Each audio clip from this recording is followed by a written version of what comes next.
Bismillahirrahmanirrahim. Tentara yang paling tinggi derajatnya di sisi iblis adalah tentara yang paling besar fitnahnya, paling besar godaannya kepada kaum muslimin, kepada manusia. Maka datanglah seorang tentara melapor kepada iblis. Fayaji'u ahaduhum fayaqul fa'altu kadza wa kadza. Wahai rajaku, wahai iblis, aku telah mampu membuat manusia melakukan dosa ini, melakukan maksiat yang itu. Maka sang raja, sang iblis berkata kepada tentara yang ini, ma sona'ta syai'a, engkau belum mampu melakukan apa-apa, engkau masih biasa saja. Dia telah berhasil membuat anak Adam melakukan dosa ini dan dosa itu. Akan tetapi kata iblis, engkau belum bisa dikatakan sukses. Kemudian datang tentara yang terakhir melapor kepada rajanya. Fayaqul ma taraktuhu hatta faraktu bainahu wa baina imraatih.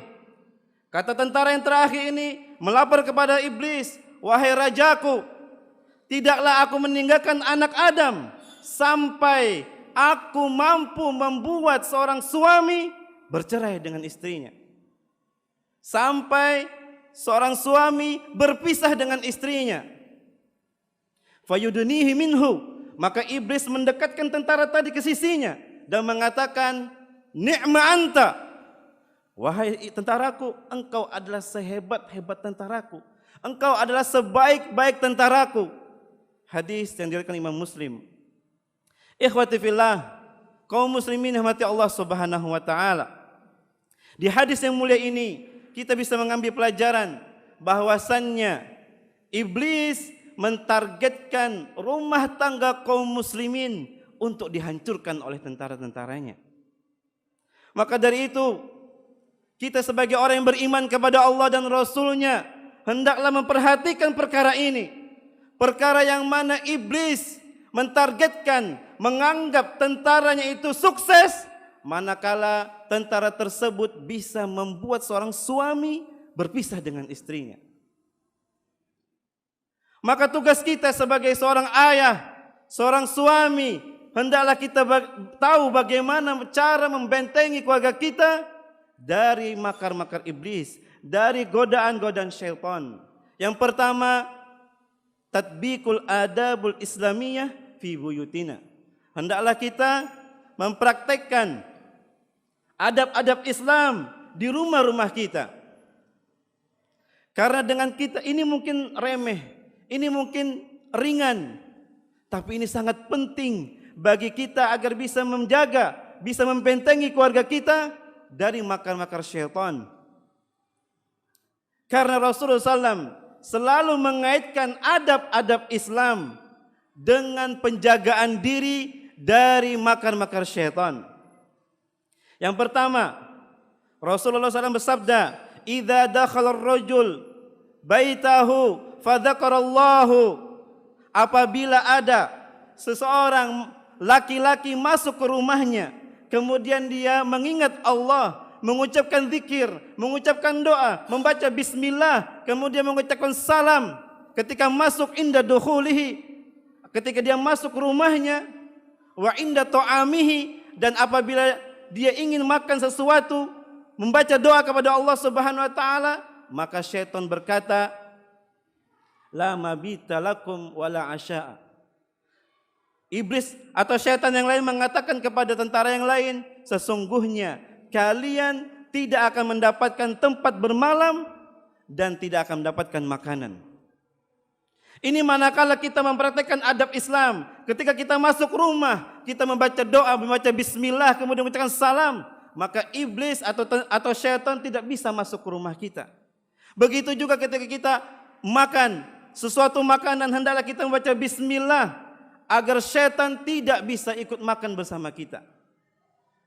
Kaum muslimin rahmati Allah Subhanahu wa taala, sebaliknya, manakala ada orang, kata Rasulullah, manakala ada seseorang yang ketika masuk rumahnya lam yuzkirillah, dan dia belum mengucapkan bismillah, belum mengucapkan salam, maka setan berkata, adraktumul mabita.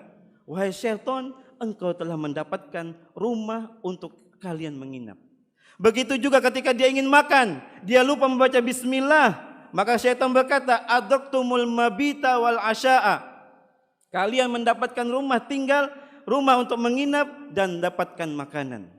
Maka dari itu, manakala jangan sampai kita lupa masuk rumah kita membaca bismillah, membaca doa, membaca salam. Karena syaitan akan masuk bersama kita, masuknya ke dalam rumah kita. Maka jangan heran manakala ada rumah kita tidak tentram, rumah kita berantakan, karena kita sering lupa membacakan salam, sering lupa mengucapkan bismillah ketika kita masuk ke dalam rumah kita. Contoh yang lain, ketika kita ingin tidur, Rasul mengajarkan untuk membaca surah atau membaca ayat kursi. Kata Rasulullah SAW, "Idza awaita ila firasyika faqra ayatul kursi." Apabila engkau ingin berbaring di atas kasur kalian, maka bacalah surah atau membaca ayat kursi. Karena sesungguhnya dengan sebab itu Allah Subhanahu wa taala menjaga kalian dan syaitan tidak akan bisa mendekati kalian hatta tusbih, sampai kalian di waktu pagi kalian. Ini adab-adab Islam. Rasulullah SAW selalu mengaitkan adab Islam dengan penjagaan diri kita dari gangguan-gangguan syaitan. Adab yang lain, misalkan kita ingin buang hajat, kita disunnahkan untuk membaca doa, Allahumma inni a'udzubika minal khubuthi wal khaba'is. Agar kita terjaga, agar aurat kita tidak bisa dilihat oleh bangsa jin, kita membaca ayat ini. Kemudian ketika kita ingin berhubungan badan dengan istri kita disunnahkan membaca bismillah, Allahumma jadi minasyaiton wa janni minasyaiton ma razaqtana. Ini mungkin kita sudah hafal semua doanya. Manakala kata Rasulullah SAW, ada seseorang yang ingin menggauli istrinya dan membaca doa ini, maka kalau seandainya dia ditakdirkan memiliki anak dari hubungan tersebut, maka syaitan lam yadurruhu syaitanun abadan.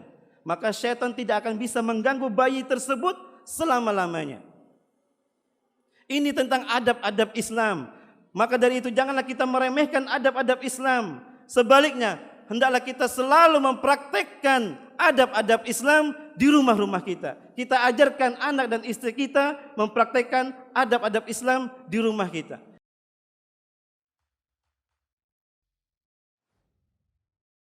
Supported by Gema Madinah Store.